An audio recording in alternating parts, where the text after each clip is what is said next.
Welcome to this video, and Dr. Asim Malhotra is no stranger to this channel and always welcome. Asim, thank you for coming back. Great to chat to you, mate, as always. Now, in the UK, doctors are governed by something called the General Medical Council.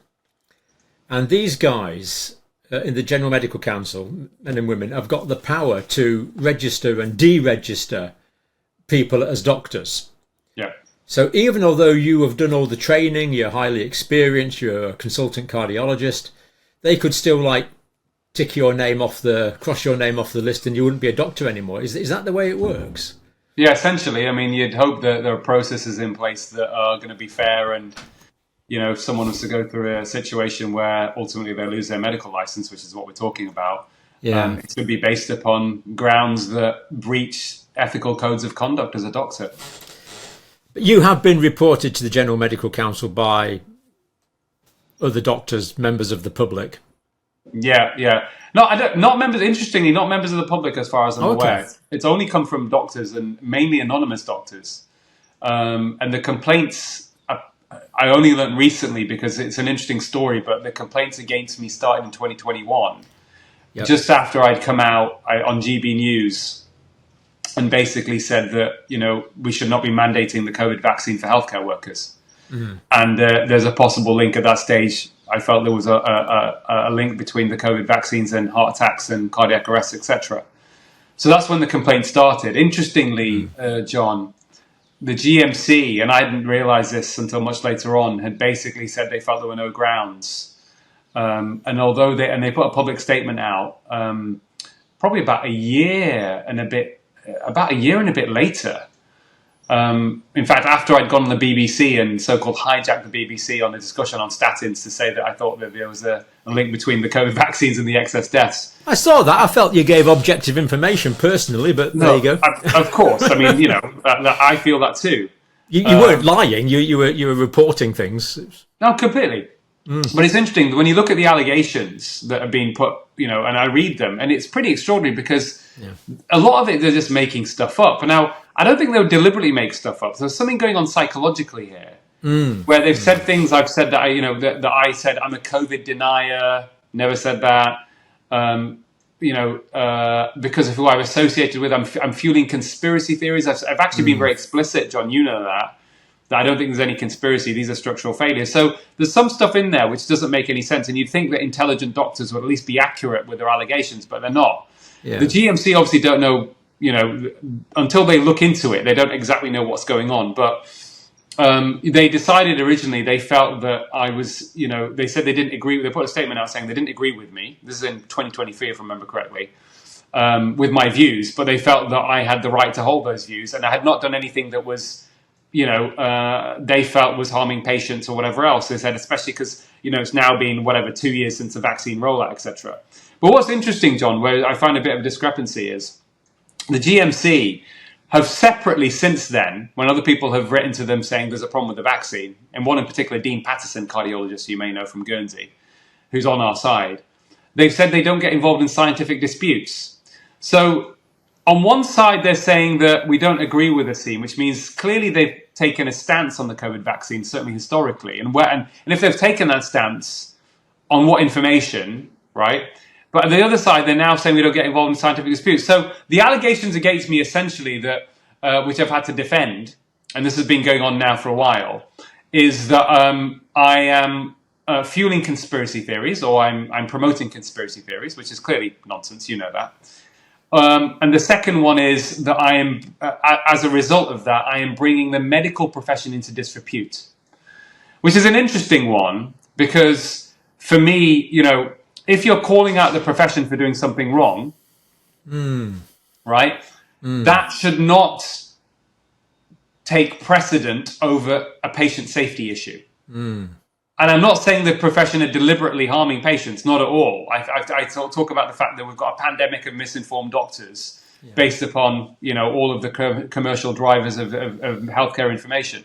So anyway, we're in this situation and I've been dealing with this behind the scenes. Obviously, it's caused an extra stress I don't need on top of everything else going on in my life. Absolutely. And I decided that I was actually, they'd written to me a few weeks ago saying you got 28 days to respond to they were re-looking at this, having decided they weren't going to investigate me because they were being taken to court. I mean, this has probably never happened in the history of British medicine, where the GMC are being taken to court by anonymous doctors for not investigating another doctor. And ultimately, it was going to go to the High Court. Yeah, it was going to go to the High Court. And this is something that people don't know about, which I'm going to share with you. And the GMC at the beginning of this year decided last minute, and I'm at this stage an interested party. I'm not the defendant. The defendant's a GMC, but I have to obviously submit stuff and pay thousands of pounds in legal fees and all that kind of stuff, right? So I've got to submit stuff. GMC then decide last minute on the 11th hour that they have made an error in the reasoning behind their original decision not to investigate me, and decide to capitulate and said, we're going to look at this again, right? Now, the error that was made, which is something I agree with, it was silly of them in my view to do this, is that in their reasoning of part of their reasoning for not investigating you, of not investigating me, was essentially something along the lines of Asim Malhotra has a huge following, and if we go after him, basically, it will fuel further distrust in the medical establishment and may fuel further conspiracy theories. And I think, to be honest, I don't think that would look good in court. The size of your following is irrelevant. What you're saying is either correct or it's not correct. Absolutely, John. So they should go after me on the merit of what I'm saying if there's an issue.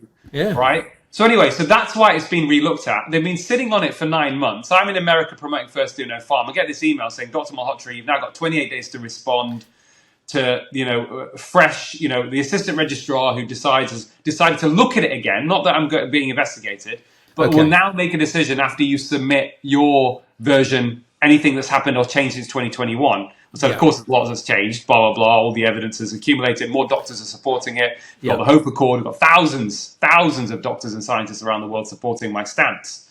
So, of course, a lot has changed. I basically, had to reply. I was traveling. They gave me the grace of adding another 17 days onto the deadline because I was away and coming back, and I had lots of stuff going on with patient lists and stuff. And which was good of them to do that. And then I decided, John, to be honest, I felt I had to go public. Yeah. Because I don't have a full trust in the process and the system at the moment. I should not be the one being investigated. The doctors, in my view, I don't have to name anyone here, but doctors who've been calling out me and other healthcare professionals raising patient safety issues and saying that we're spreading anti-vax misinformation and we are bad actors and we're grifters. In fact, one of the tweets includes you as well. Really? One of the doctors includes you, and he said, like John Campbell, Asim's a grifter doing this for money, all this sort of nonsense. I never knew what grifter meant till last year. It's one of the neologistic terms. So I decided, you know what, I'm going to actually go public and I'm going to directly address the GMC head on. I'm going to copy in the Chief Medical Officer, Chris Whitty. I'm going to copy in the Chief Scientific Advisor, Lord Patrick Vallance. I'm going to copy in Wes Streeting and write to the CEO of GMC and our Secretary of Health, and say, your position now to not pause or suspend these vaccines, in my view, is completely untenable. We've got clear evidence of harm. We've got clear good evidence that it's at least 8 times more harmful than beneficial when you look at on the best evidence we have. Yep. Okay, we've got mechanistic evidence and supported by one of the world's top oncologists in this area and immunologist, Angus Dalgleish and Bob Clancy. In other words, there's plausible reasons why this will work. It's not just based on the empiricism; it's based on the actual physiology and the pathophysiology and the pharmacodynamics. We've got it's overwhelming evidence. So I explained, but I wrote in this letter, and people can look it up in this free open access on my website. So this is it. 11 pages of detailed material. And please read it. I'll tell you what's interesting, John. I won't name this person, but very eminent doctor in America who was very much indoctrinated on one side of the argument, out of the blue, messaged me this morning and said, Asim, wow, read this article, you've completely opened my eyes. Yeah. And because I talk people through the process of willful blindness and the psychological barriers of the truth as well, and throw in a lot of stuff people don't know about, so people should read that. But basically, John, I decided to go public and also release it to the press. Yep. And we've now got positive coverage on this with support and the Hope Accord as well. We've had it coverage in a mainstream newspaper in Italy. We've had it covered on Apple News here in the UK. We've got it covered in the mainstream media on several different platforms in India, the largest democracy in the world. Interesting. And we've now hit the mainstream news in Australia. So for me, I said this in my letter. I said, for me, the reason I'm going public is that sunlight is a very powerful disinfectant for malodorous health policy. And I decided, fine, I'm willing to accept any consequences that come my way, John. My conscience will not allow me to stay quiet and just do this behind the scenes. I'm like, let's go public on this now. Yeah, and it is a very detailed letter, Asim. I've read it a couple of times now, and it just contains huge amounts of relevant material. I mean, you talk about the principles of public life. You maybe just mention the psychological barriers. But barriers to we want unbiased scientific advancement, and I think you've come across a couple of really good points here. You're talking about fear as a barrier to unbiased scientific advancement. I mean, how does fear come into science? Surely science should be an independent academic discipline. Yeah, but we're all humans, aren't we, John? That's the issue. So absolutely agree with you. And of course, a lot of the human beings or so-called scientists are going to be vulnerable to fear themselves. And we all were in that situation at different stages. Some still are when the COVID pandemic, so-called pandemic, started. Yeah. And psychologically, and of course, it's not just about my opinion. We know that Matt Hancock, through secret WhatsApp messages, which was a story in the front page of the Telegraph at the beginning of 2023, said that his plan was to frighten the pants of the public so they'll become more compliant. So the public are more compliant when they're under a state of fear. Fear as a strategy. Yes, a strategy.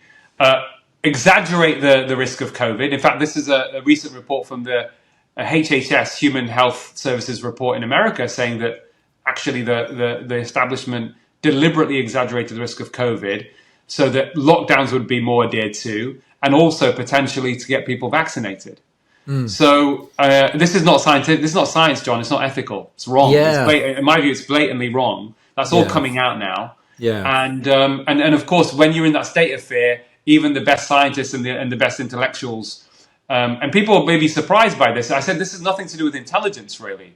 The barriers to the truth are primarily psychological. They're not about intelligence. There are some very bright doctors and scientists out there that have got into this mindset, almost in a propaganda. They've been indoctrinated, saying that anyone even questioning the vaccine being safe and effective are fueling conspiracies. And that's because they have gone down that mindset. You add in as well, unfortunately, and I talk about this in my letter, one of the, I would say, vulnerabilities or weaknesses of the medical profession is hubris, is a sense of arrogance. And, Terence Stevenson, the former chair of the GMC, one of my mentors, chair of the medical oncologists, in a lecture several years ago at a conference organised by BAPIO, who are relevant, by the way. BAPIO, the British Association of Physicians of Indian Origin, they're a very credible organisation who actually have supported me. I haven't publicised that yet. I'll put their letter out soon.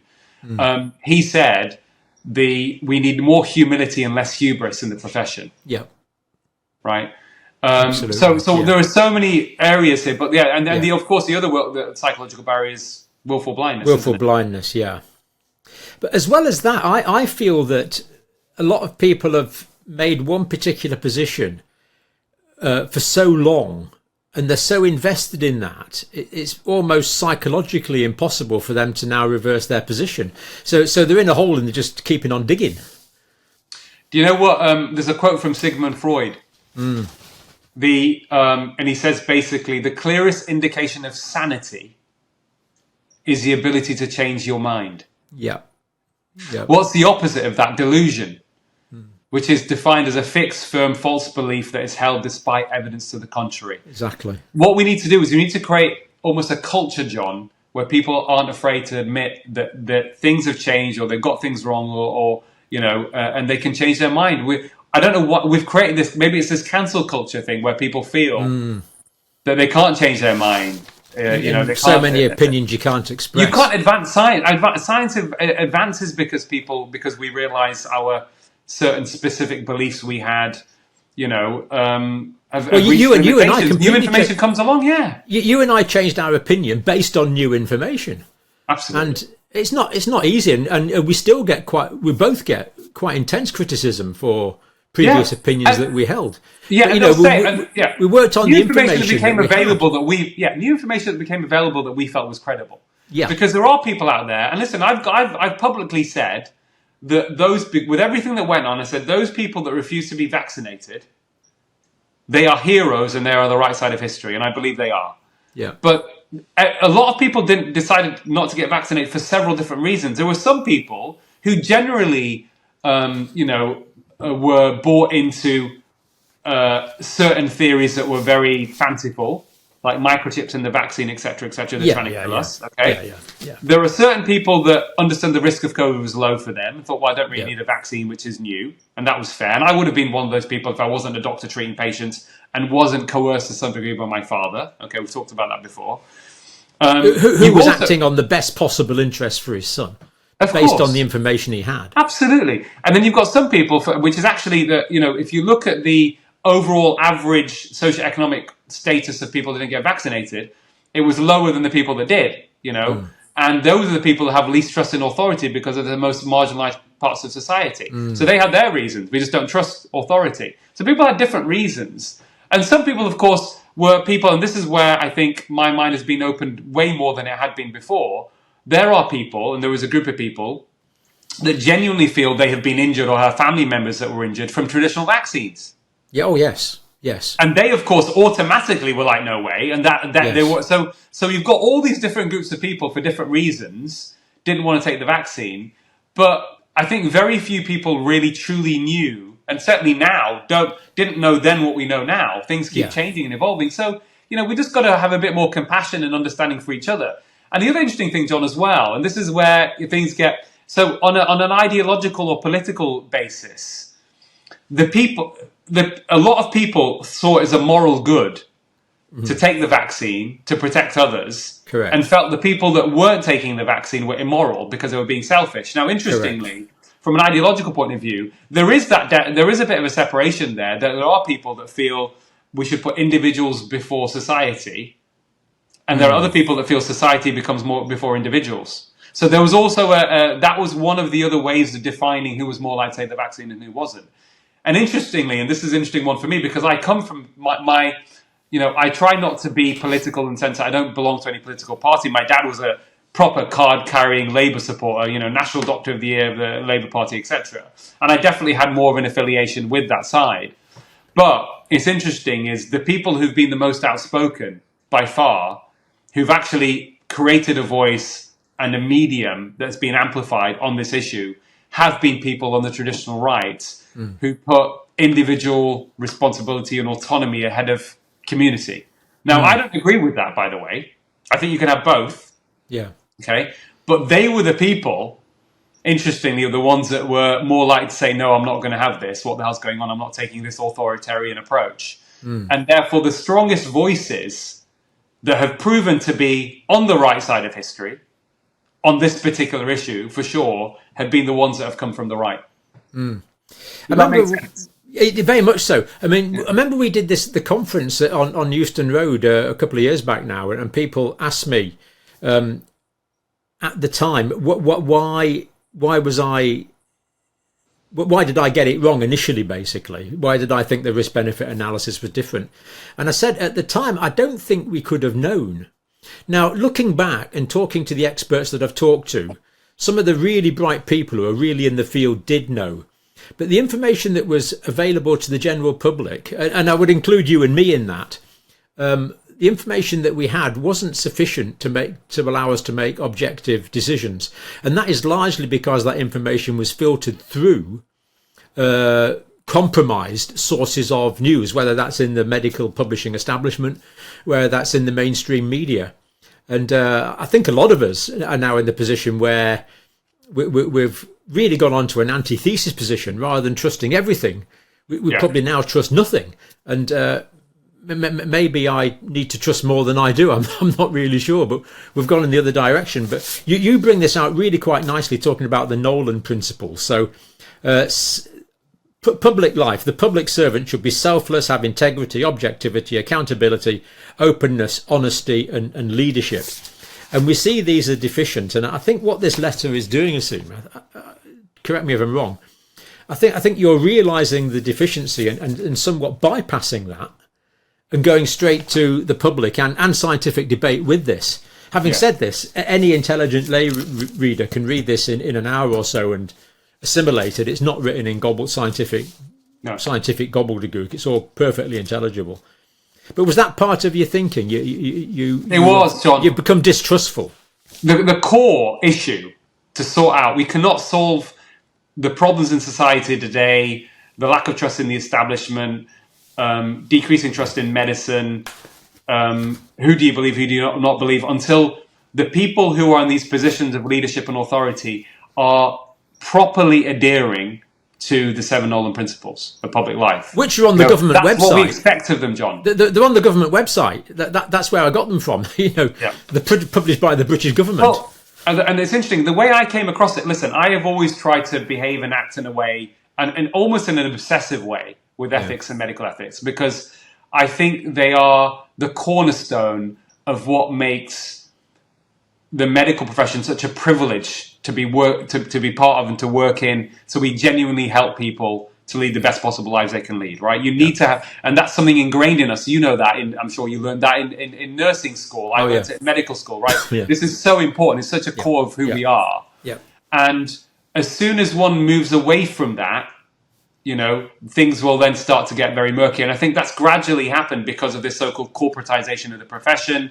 I've made the diagnosis saying that we've got these psychopathic entities that are, only interested in making money, and they've managed to decrease, to undermine those core principles and those values. Yeah, psychopathic entities, not the people that work for them. Exactly. So for me, even though I've been in this space, I actually came across this for the first time, and it became to the forefront of my consciousness in 2015, when I was appointed to be the youngest member of the trustee of the King's Fund, which is a very prestigious organisation that advises, government on health policy, and they're amazing people in that organisation. I mean, I felt very kind of almost, I was honoured to be part of this, this group of people. Literally every person around the table had a knighthood, and then there was me, right?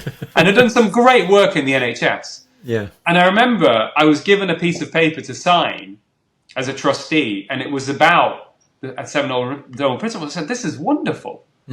This is so good. They've asked me to sign this paper saying that you will... It just rings true, doesn't it, when you read it? Completely.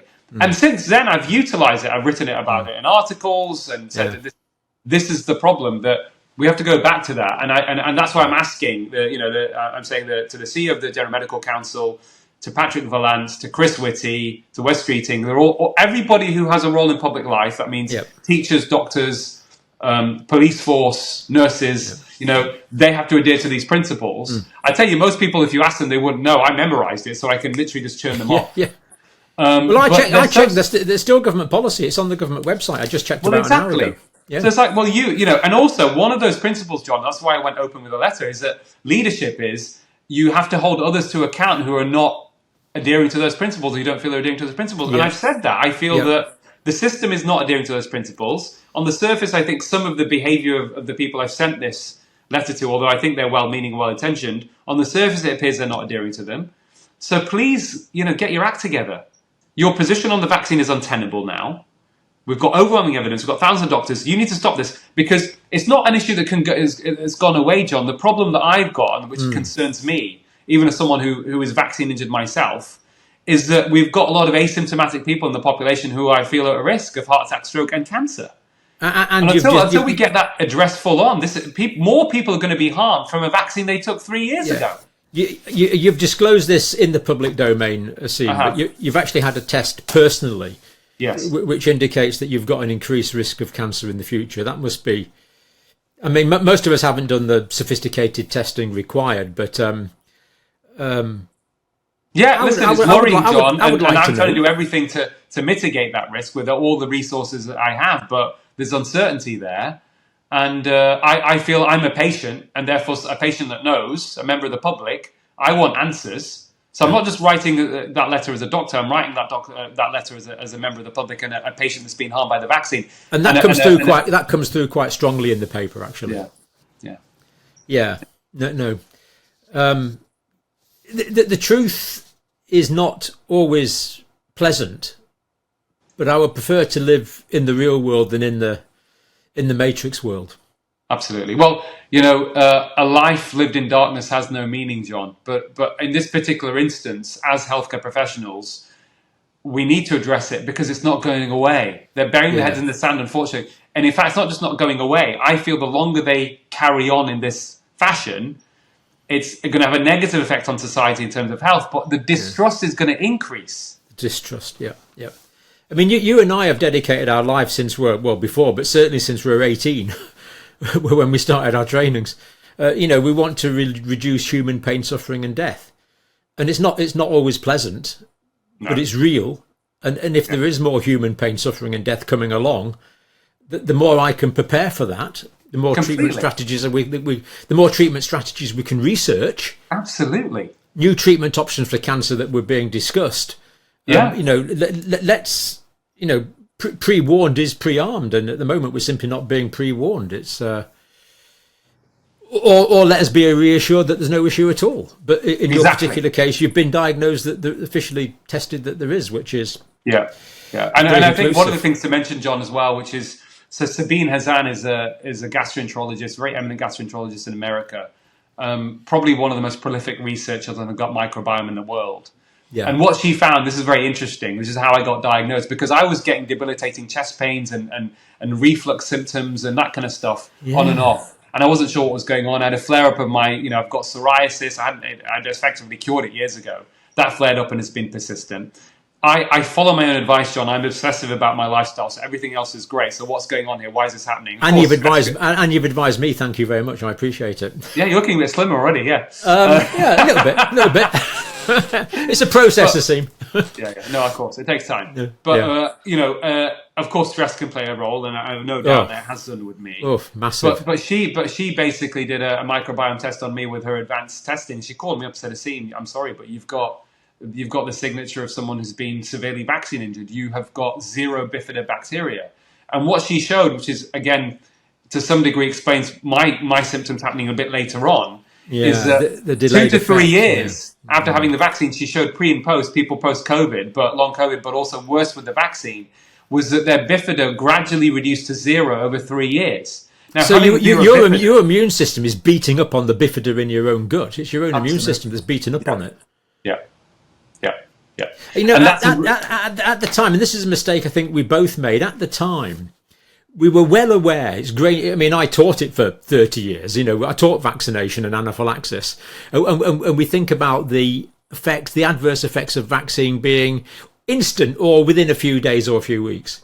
The idea that a vaccine, and of course we no longer call these things vaccines, they're a genetic preparation. Of course. That's what fooled me. How was I so easily taken in? I don't know, just by a name.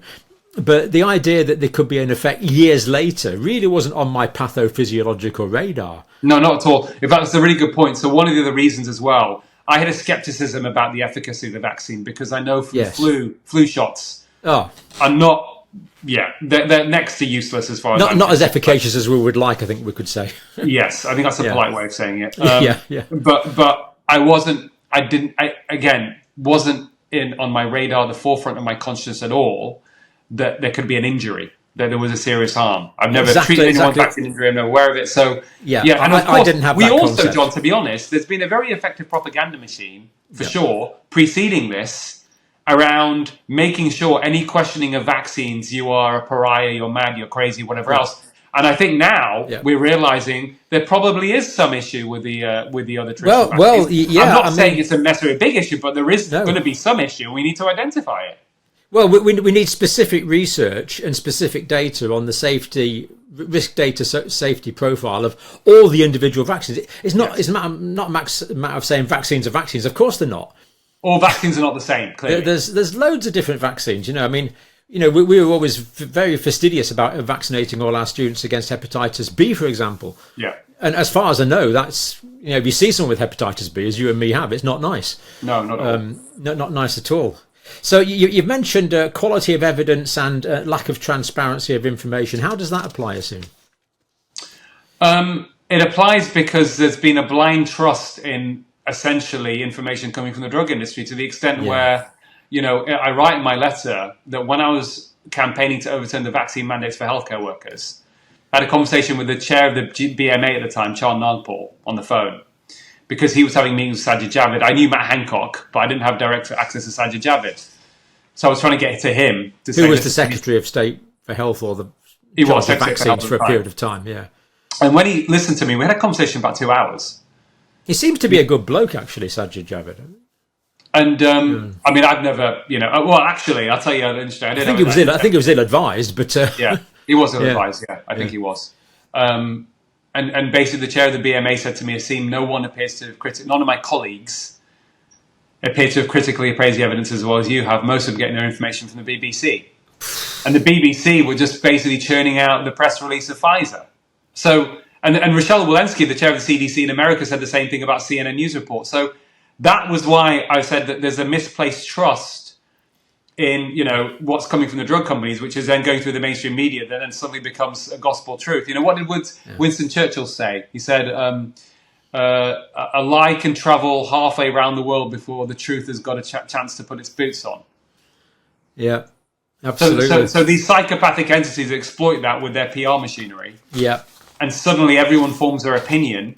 And now it becomes a bit harder. It's doable, but a lot of people have formed their opinion. And then you've got the other thing we mentioned about they've used modeling studies, which is basically not even in the hierarchy of evidence-based medicine, to say millions of lives have been saved from this vaccine. Vaccines save millions of lives, but this is based on modeling data. So you pick some arbitrary numbers to an extent and put them into a machine and it crunches them. Well, what you've done is it's not even on the hierarchy of evidence. No, it's just not even there. It's not counted as medical evidence, and yet it's pumped out there as. And what they're using the modelling on is often just fraudulent data. So you're just amplifying fraud, basically. Yeah. Well, it's garbage. And then it becomes a headline, isn't it? Yeah. And then people are saying, you get emails from the BBC disinformation unit, which I got a couple of weeks ago. I think I sent it to you, which is saying that we're doing a story on the fact that you made harmful claims on the Diary of a CEO podcast with Stephen Bartlett. Interestingly, and they picked on this issue, me saying that the vaccine had an overall net negative effect on society, which I stand by, and I think I could hold that up in a court. So I'm very happy to take the BBC to court if they want to go for me on this. But interestingly, they also emailed several other people, including Brett Weinstein, Mark Hyman, Gary Brecker, saying that, so this is, I think what they're trying to do is with this, what's happened in America, because all these podcasts were in the summer, so this is quite interesting, John. People need to know about this, and this is even something that may affect you, is that the legacy media are losing their trust, and the alternative media channels are getting a lot more attention and traction. And I have no doubt that made a big difference in the election of Donald Trump in America. So what they're trying to do now is crack down on alternative and target people with big followings on alternative media to try and get them shut down so they can get control again. But the problem is these journalists don't realize they're being played. They're being played by these pathologically self-interested entities that are there to make money, who are psychopathic. And they're being played, and they're just being puppets unwittingly in this movement.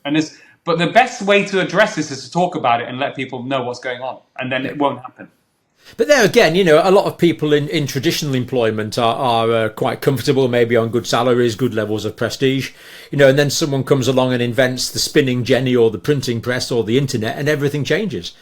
Sure. Legacy media is no longer. It's superseded really by new technology, and people just have to come to terms with that and move with it. They do, and also, John, to be honest, if the legacy media was really doing its job properly and they were being transparent and honest and doing good journalism, I don't think we would have had the same expansion in the alternative media. Alternative media, one of the ways it's doing well is we're finding big gaps and holes in the way many things are being reported, especially in our area of health. Nature abhors a vacuum. Yeah, in our area of health. And we're like, no, this isn't acceptable. We need to talk about this and give the nuance to this discussion. Yeah. And other areas, people want good quality, objective, vigorous journalism, and very often they feel they're not getting it. And John, and the other thing as well on that is that you can't get to a greater truth unless you listen to every side. Absolutely. Of the argument. You know, get the guy who disagrees with you most and listen to him. Absolutely. And then take it from there. You know, this idea of shutting down opinion, it's just... Yeah. Well, it's not conducive to a healthy society. It's not conducive to democracy. And it's antithetical to science. Yeah, completely. You know, I heard something recently which I'll articulate here, which I agree with, is that I may not agree with you, let's say hypothetically. I'm sure we agree on most things there, John. I'm sure we'd find something. I may not agree with you, but I will defend your right to be able to speak out. Absolutely. You know, I reserve the right to be offended by your opinion.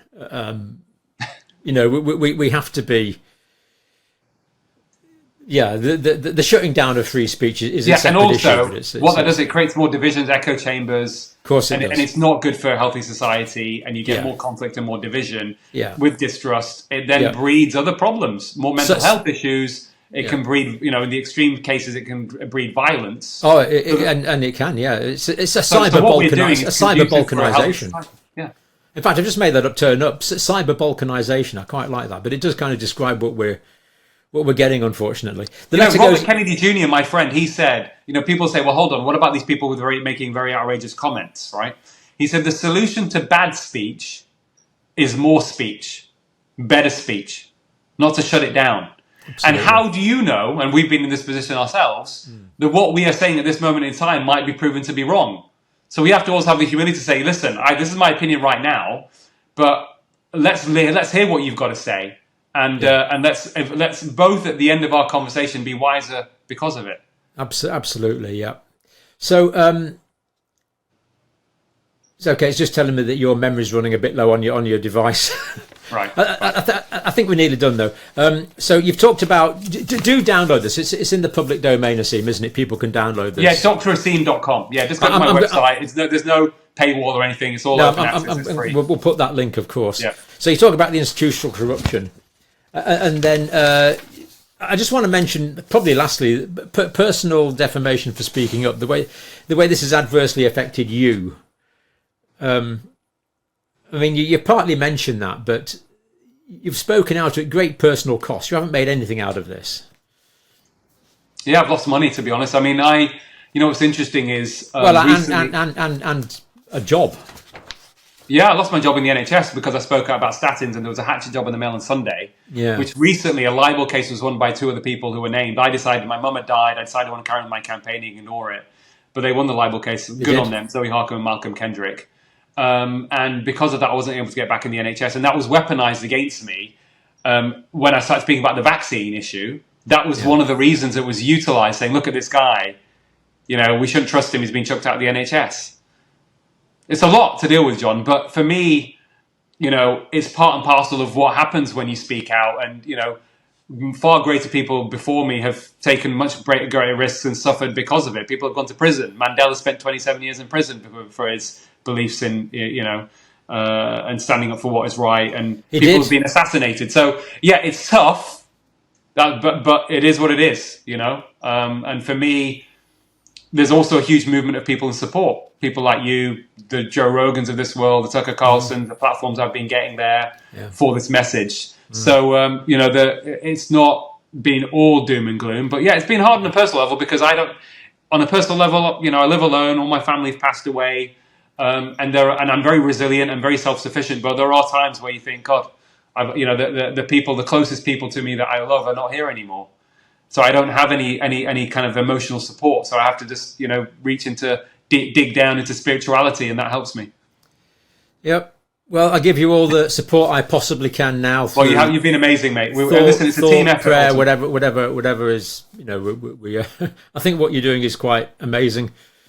And the reason I think that is because the things I've looked at that you've said are based on science as well as I understand it. I'm not putting myself in your level, but you know, the stuff that we've talked about in terms of metabolic disease, it all makes perfect sense in terms of the research I've read, and everything you've said about the vaccines makes perfect sense in the way I understand the body, the way it goes wrong, the pharmacology. It's you are an evidence-based speaker, and deserve to be heard. And let's hope this is a small contribution to that. Thank you, mate. No, it's a very important contribution. And again, we get to a better place through dialogue, discussion, through exercising humility and compassion. It's not always easy. Yep. It is, because we get stuff thrown at us, and we're human beings. We react in a certain way. Yeah. But that ultimately is the solution moving forward. And listen, there's hope. We've got a new administration coming in America. Yep. We've got some real disruptors in there. Yeah. That we need to really sort the corruption out. You know, in a positive way. We've got a lot of good scientists going. Absolutely, we've got brilliant. And Jay Bhattacharya, for example, head of the one of the leading doctors in the world, probably the leading health economist in the world. Absolutely. And there's quite a few other names that you and I know that we can't talk about yet, but they are very, very credible doctors and scientists. Yeah, for sure. Who will shed light through the scientific and medical process. So there is hope. But we need to keep fighting on. Yeah, and we're getting there. Amen. Yeah, Asim, bless you. Thank you. Thank you, John. Appreciate that. Thank you. Yeah.